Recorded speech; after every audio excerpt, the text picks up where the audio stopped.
হযরত মূসা আলাইহিস সালামকে বনী ইসরাইল যখন তাদের ঘরবাড়ি ছাড়া হয়ে গেল, ভিটে মাটি ছাড়া হয়ে গেল, ধন সম্পদ ছেড়ে যখন পালালো, তখন মূসাকে বলল, মূসা তুমি একটু আল্লাহর কাছে প্রার্থনা করো যে আমরা যুদ্ধ করব, আমাদের ঘর বাড়ি আমাদের সয় সম্পদ ফেরানোর জন্য। মূসা আলাইহিস সালাম বললেন যে তোমরা কি তাদের সাথে যুদ্ধ করবে? তারা তো সংখ্যা অনেক, তারা শক্তিশালী, যদি যুদ্ধ করো তাহলে আসো। তারা তখন বলল, মূসা তুমি আর তোমার আল্লাহ গিয়ে যুদ্ধ করো না, আমাদের কেন মিছে মিছে টানো? তুমি তো আসো আল্লাহর নবী, তো আল্লাহ সহ যুদ্ধ করো, মাঝখানে আমরা খাওয়া রাজত্ব পাবো। আল্লাহ রাব্বুল আলামিন 40 বছর যাবত বনী ইসরাইলদেরকে ঘরছাড়া করেছিলেন, কারণ তাদের ভিতরে মুনাফিকি ঢুকে গিয়েছিল। অনেক নবী বনী ইসরাইলের মধ্যে এসেছেন, অনেক নবী রাসূল ধারাবাহিকভাবে। হযরত ঈসা আলাইহিস সালামের 1000 বছর পূর্বে মূসা আলাইহিস সালাম ছিলেন। এর মাঝে অনেক ঘটনা ঘটে গেছে, অনেক ইতিহাস হয়ে গেছে, বিশাল ইতিহাস, বিস্তারিত বর্ণনা। যখন বনী ইসরাইলরা মার খেতে শুরু করলো, তাই অনেকে বন্দী হয়ে গেল, অনেকে প্রাণে মারা গেল। বনী ইসরাইলের মধ্যে নবী আসার দরজা আস্তে আস্তে খতম হয়ে গেল। বনী ইসরাইলের মধ্যে যে সম্প্রদায়ের নবী আসত, ওই সম্প্রদায়ের ভিতরে একজন গর্ভধারিণী মা, একজন গর্ভধারিণী স্ত্রী লোক বেঁচে ছিল। সবাই চিন্তা করলো এটাই আমাদের সম্বল, সে সম্বল এইটা, এ যদি মারা যায় আমাদের ভাগ্যে আর নবী হবে না। যে সিলসিলায় নবী আসতো ওই সিলসিলায় সবাইকে হত্যা করলো আমলিকাররা, বিরুদ্ধবাদীরা। শুধুমাত্র একজন মহিলা রয়ে গেল ওই সিলসিলায়, সেটা হচ্ছে গর্ভবতী। শেষ সম্বল বনী ইসরাইল চিন্তা করে, আল্লাহ এরা একটা সন্তান যদি দিতা আর ওই সন্তান যদি নবী হইতো তাহলে আমাদেরকে এই বিপদ থেকে উদ্ধার করতো। সুবহানাল্লাহ বলবেন না? মানুষ যখন সমুদ্রে ডুবে যায়, যখন কিচ্ছু সামনে থাকে না, তখন একটা খড়কুটাও যদি দেখতে পায়, ওই ব্যক্তিটা খড়কুটাটা ধরে বাঁচার আশায় খড়কুটাটা ধরার চেষ্টা করে, যে হয়তো বা খড়কুটাটা ধরলে আমি কিনারা পর্যন্ত পৌঁছতে পারবো, ঠিক কিনা? যখন বাঁচার আশা থাকে না, তখন সামনে যা পায় ওইটাকেই সে অবলম্বন মনে করে, যে এইটা ধরে যদি আমি কিনারে ভেসতে পারি তাইলে আমি বেঁচে যাব। বনী ইসরাইল আল্লাহর কাছে প্রার্থনা করলেন, মহিলাও আল্লাহর কাছে চাইলেন, আল্লাহ আমার পেটের সন্তানকে আল্লাহ তুমি পুত্র সন্তান দিও, ও আল্লাহ একে নবী বানায় দিও। আল্লাহ রাব্বুল আলামিন বনী ইসরাইল প্রার্থনা কবুল করে নিলেন। সুবহানাল্লাহ,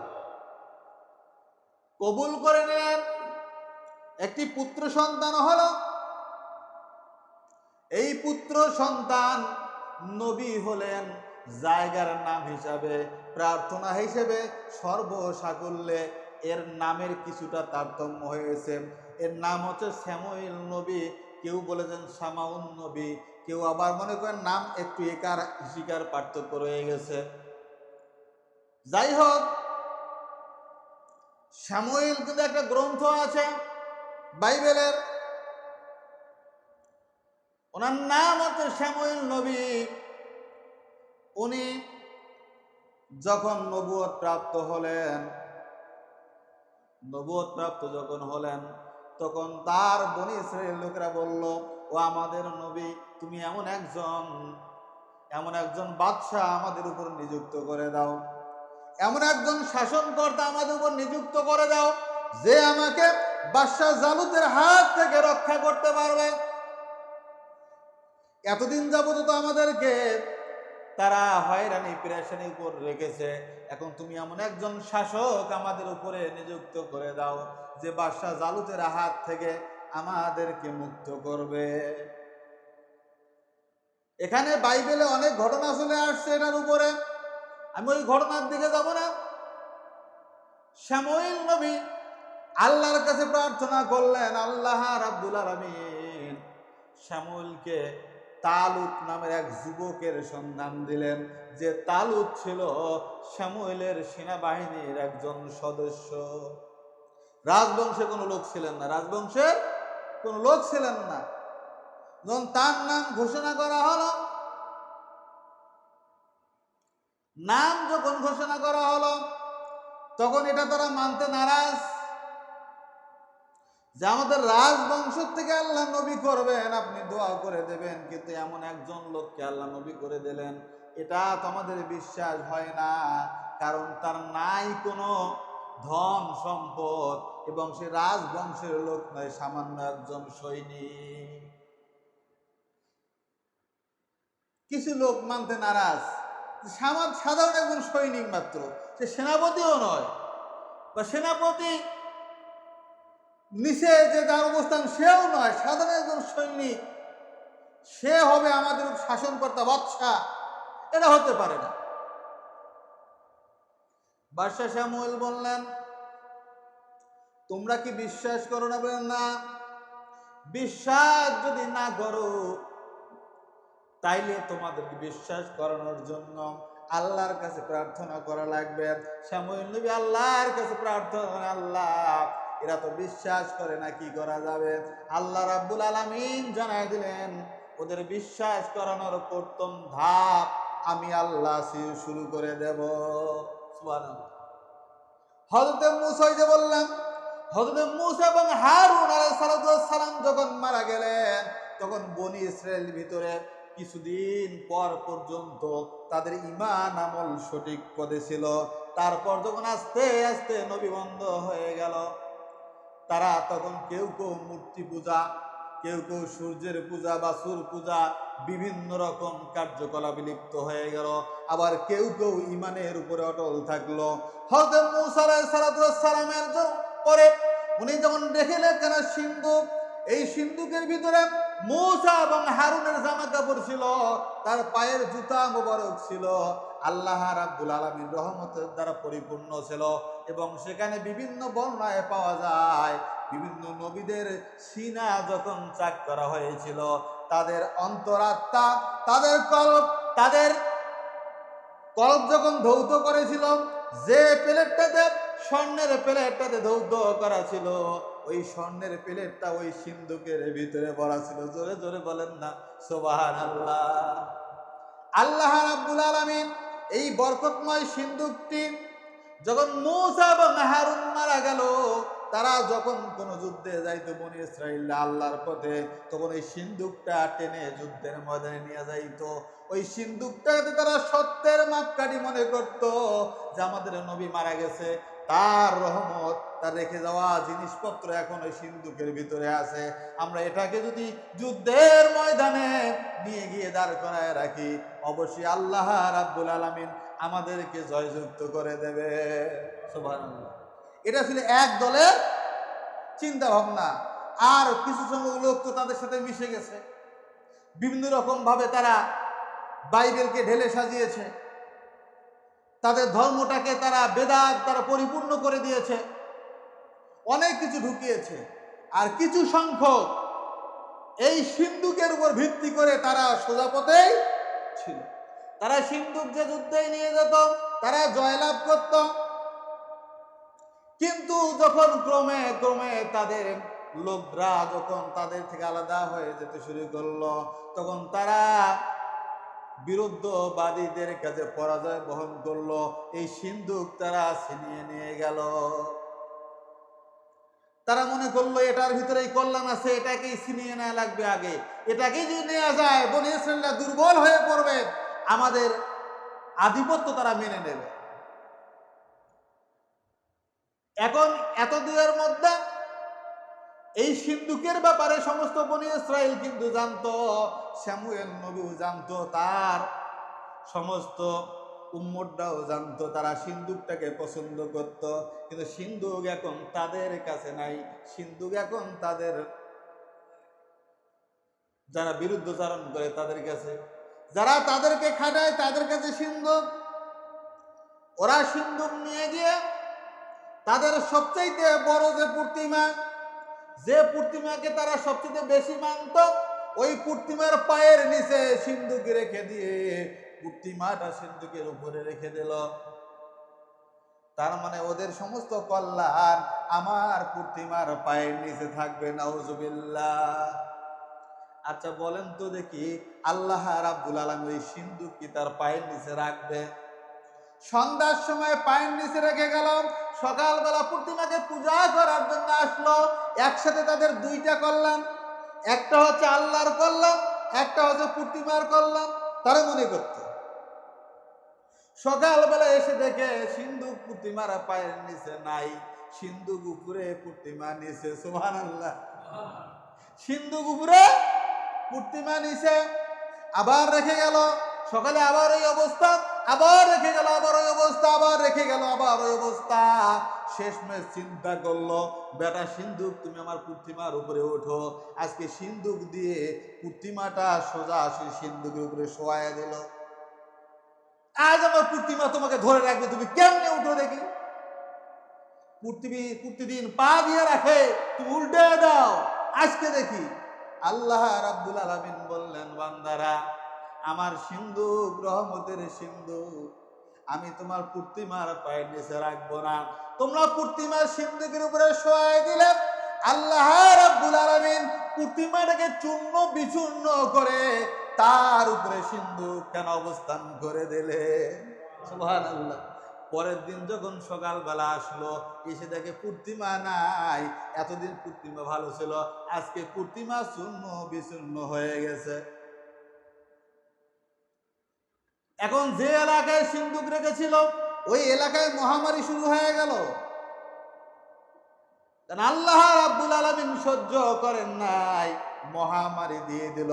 কারণ বনী ইসরাইলরা যুদ্ধ করে এই সিন্ধুক নিয়ে যাওয়ার ক্ষমতা তাদের নাই। নবী শ্যামুলও এখন বয়স হয়ে গেছে, দুর্বল হয়ে গেছে, অস্ত্র ধরে যুদ্ধ করার মতো শক্তি নবী শ্যামুয়েলেরও এখন নাই। তাহলে সিন্ধুক তো ফিরাই দেওয়া লাগবে। তালুতকে তো বাদশা বানিয়ে দিলাম, মানতেছে না, ওকে প্রমাণ করা লাগবে। এখন যে এলাকায় ওই প্রতিমা ছিল, সিন্ধুক রেখেছিল, ওই এলাকায় এখন মহামারী শুরু হয়ে গেল। অনেকে বলে, বাদশা এই সিন্ধুকটা এই এলাকা থেকে সরা অন্য এলাকায় দাও, দেখি তো ঘটনাটা কি। অন্য এলাকায় যখন দিল, ওই এলাকায় মহামারী শুরু হয়ে গেল। এরকম 3-4-5টা এলাকা মহামারীতে সরকার হয়ে গেল। তখন কি করবে সিন্ধুক নিয়ে চিন্তায় পারে না। হঠাৎ একজন মহিলা এসে হাজির হয়ে গেল যে, বাদশা একটা উপায় আমি বলে দিতে পারি। যে কি উপায় বলে দিতে পারেন? এই সিন্ধুকটা আপনি যদি বনী ইসরায়েলদের মাঝে পাঠায় দিতে পারেন, আপনার রাজ্য হেফাজত হবে, নইলে মহামারীতে আপনার গোটা রাজ্য শেষ হয়ে যাবে। সুবহানাল্লাহ। এমন সিন্ধুক, রহমতের সিন্ধুক, এমন গজবে পরিণত হলো, যেখানেই যায় সেখানেই মহামারী। মহিলার কথা মতো 2টা বর্ণনা আসছে। একটা হচ্ছে 2টা গাভীর উপরে ওই সিন্ধুকটাকে দিয়ে গাভীগুলো ছেড়ে দেয়া হলো। গাভী বনে ইসরায়েলের এখানে আসলেন, আসার পরে সিন্ধুকখানা রেখে দড়ি ছিঁড়ে সেখান থেকে পালিয়ে গেলেন। আর একটা বর্ণনায় আসছে 2জন যুবক দ্বারা সিন্ধুকটা পাঠিয়ে দেয়া হলো। কিন্তু যুবক দ্বারা পাঠিয়ে দেয়া হলো, এটা কিন্তু একটু সমস্যা আছে, কারণ ভয়ে তো সিন্ধুক কেউ ধরতে চায় না। রহমতের সিন্ধুক গজবে পরিণত হয়েছে, ওটা কেউ ধরতে চায় নাকি? স্পষ্ট বর্ণনা, গাভীর গরুর গাড়ি দ্বারা যখন পাঠিয়ে দেয়া হলো, এই সিন্ধুক বাদশা তালুত ওই সৈনিকের বাড়িতে ফেলায় দিয়া গাভী 2টা সেখান থেকে পালিয়ে গেল। সকালবেলা স্যামুয়েল বললেন, তোমরা আল্লাহর নিদর্শন দেখো। আমি বলেছিলাম তোমরা তালুতকে যদি বাদশাহ না মানো, আল্লাহ রাব্বুল আলামিন তার উপর রহমত করবেন। আল্লাহ কল্যাণের সিন্ধুক, রহমতের সিন্ধুক বাদশাহ তালুতের বাড়িতে পৌঁছায় দিয়েছে। সুবহানাল্লাহ। এখন সবাই চিন্তা করলো, হ্যাঁ এটা সত্য মানতে হবে, কারণ এই সিন্ধুক বহুদিন আমাদের হাতছাড়া হয়েছিল। এই সিন্ধুক যেহেতু আসছে, আমরা বাদশাহ তালুতকে আমাদের বাদশাহ হিসাবে মানব। এখন বাদশাহ হিসেবে মানবে, বাদশাহ কেন অবতীর্ণ করলেন? জালুতের অত্যাচার থেকে রেহাই পাওয়ার জন্য। আল্লাহ রাব্বুল আলামিনের কাছে ফরিয়াদ করেছিলেন বাদশার জন্য। এমন একজন বাদশাহ আল্লাহ তৈরি করে দিলেন, নিযুক্ত করে দিলেন। ওই সৈনিকের একজন সাধারণ সৈনিক। এখন বাদশার কাছে সেনাপতি এসে বলল, বাদশাহ আমরা যুদ্ধ করতে চাই, আপনি যুদ্ধের প্রস্তুতি গ্রহণ করুন, কারণ যুদ্ধ করব, বাদশাহ তালুতের বিরুদ্ধে যুদ্ধ করব। বাদশাহ যুদ্ধের সরঞ্জাম তৈরি করলেন, প্রস্তুতি নিলেন। এক এক করে ৮০,০০০ সৈন্য বাদশার সঙ্গে যোগ দিলেন। সুবহানাল্লাহ। ৮০,০০০ সৈন্য। বাদশাহ তালুত একটু বুদ্ধিমান ছিলেন। উনি চিন্তা করলেন, ফিলিস্তিনের জমিনে একবার এতগুলো সৈন্য যদি আমি এই বহর নিয়ে বের হই, একটু বেমানান দেখা যায়, কি করা যাবে? এত বড় বহর নিয়ে তালুতের সামনে যাব, এটা তো হতে পারে না। উনি ঘোষণা করে দিলেন, আমার এই ৮০,০০০ যোদ্ধার মধ্যে কেমন ব্যক্তি আছো, আমি পুরস্কার ঘোষণা করতেছি। যদি বাদশাহ জালুতকে হত্যা করতে পারো, আমি আমার নিজের মেয়ের সঙ্গে তার বিবাহ দেব এবং অর্ধেক রাজত্ব তাকে লিখে দেব। শর্ত একটা, বাদশাহ জালুতকে হত্যা করা লাগবে। এইরকম শর্ত যখন দিলেন, এই শর্ত দেওয়ার কারণ হচ্ছে জালুত বাদশাহ বড় অত্যাচারী বাদশাহ ছিলেন। তার সামনে গিয়ে কোনো সেনাবাহিনী টিকতে পারত না, এত রণকৌশল তার ছিল, এত বড় যোদ্ধা তিনি ছিলেন এবং বিশাল দেহের অধিকারী ছিলেন। বাদশাহ জালুতের সামনে কোনো সেনাবাহিনী টিকতে পারত না।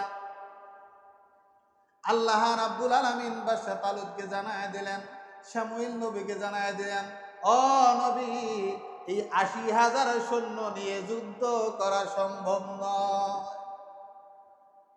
কারণ এরা তো ঝোঁকে মাথা, রহমতের সিন্ধুক দেখেছে, এরা ঝোঁকে তালে বের হয়েছে। আমরা যুদ্ধ করব, কিন্তু এদের ঈমান কতখানি আছে এটা আগে পরীক্ষা করা দরকার। কারণ আল্লাহ রাব্বুল আলামিন যতগুলো বিজয় দান করেছেন, সৈন্য দিয়ে দেননি, সৈন্যদিগ্য দিয়ে দেননি, স্বল্প সংখ্যক দিয়েছেন, কিন্তু তাদের ঈমান বেশি ছিল।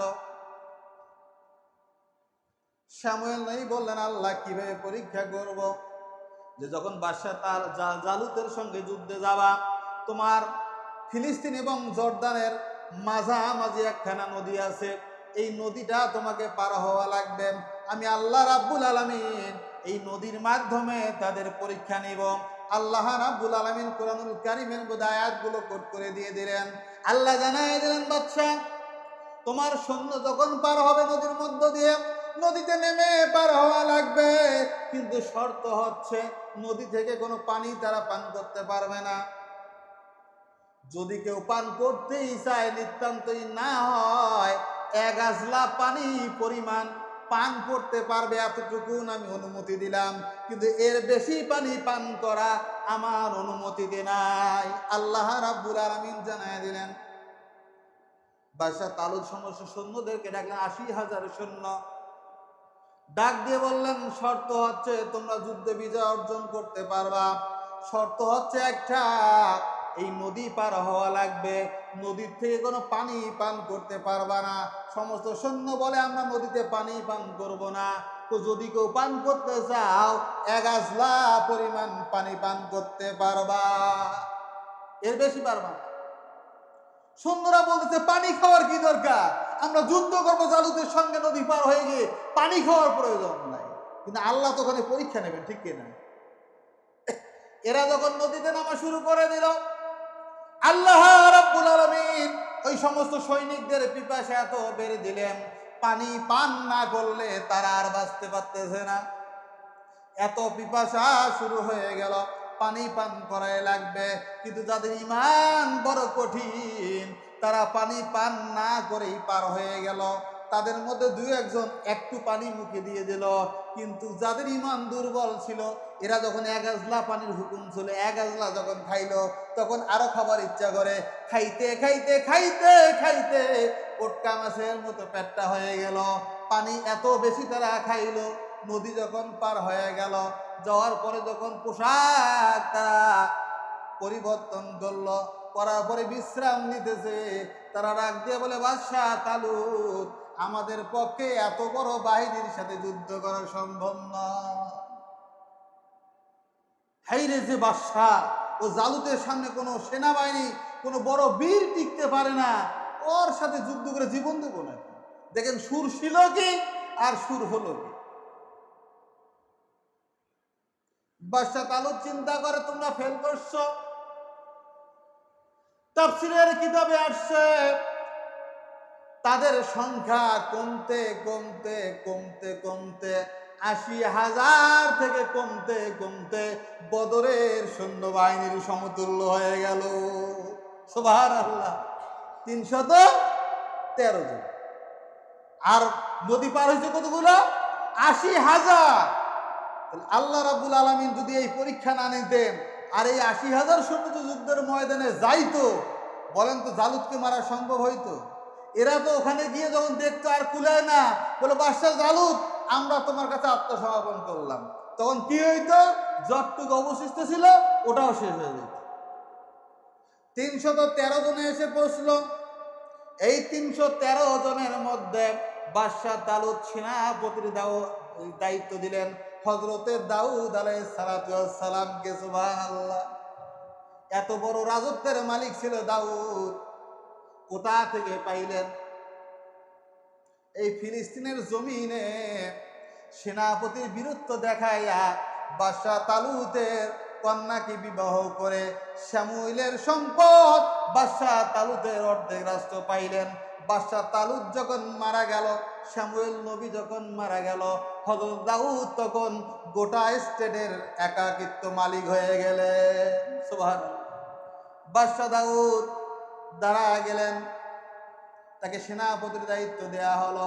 সেনাপতির কাজ হচ্ছে বাদশাহ জালুতের সামনে গিয়ে যুদ্ধ করা।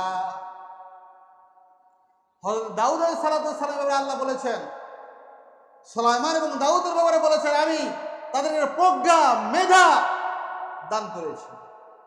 এত বেশি মেধা প্রজ্ঞা দান করেছি, তারা আমার শুকরিয়া আদায় করেছে, আমি আল্লাহ বড় সন্তুষ্ট অর্জন করেছি। বলে সুবহানাল্লাহ। আল্লাহ কোরআনে কারিমে বলে দিয়েছে যে আমি তাদেরকে এত মেধা প্রজ্ঞা দিয়েছি, তারা আমার শুকর আদায় করেছে সার্বক্ষণিক, আমি আল্লাহ সন্তুষ্ট হয়েছি। হযরত দাউদ আলাইহিস সালামের মুজিজা ছিল লোহা গলার মুজিজা। উনি হাতে লোহা নিয়ে এই লোহাকে গলায় হাতে অস্ত্র তৈরি করতেন। আর তার পুত্র সুলাইমান আলাইহিস সালামের মুজিজা ছিল তামা গলানো মুজিজা। বলেন সুবহানাল্লাহ বিহামদিহি। উনি তামা গলাইতেন, আর দাউদ আলাইহিস সালাম লোহা গলাতেন।